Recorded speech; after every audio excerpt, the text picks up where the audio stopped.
Hey there, everyone. Today, we're going to explore the fascinating world of idioms and phrases, and how to speak like a native with these handy expressions. So, let's dive in. Idioms are short, unusual phrases that convey a deeper meaning when combined with a specific context. For example, the phrase "so am I" means that both of you are in the same boat, or you're both in the same situation. Phrasal verbs are another type of expression that involves a verb and another word or phrase. For example, try your best means to make the best of your abilities, and it's a powerful phrase that can help you express your effort and determination. To express yourself like a native, you have to practice and get comfortable with these types of expressions. Here are a few more idioms and phrases to try when the going gets tough in life. The tough get going. When trouble comes, make a beeline for the bathroom.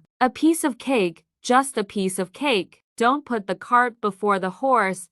Don't bring your own dog to the zoo. Eat my dust, eat my words. For every cloud, there is a silver lining. Fish don't lie, they always bite. If it bleeds, it leads. In the end, it's all going to be okay. Knock, knock, no bones. No fuss, no trouble, out of sight, out of mind, peace out. Speak like a native. Idioms and phrases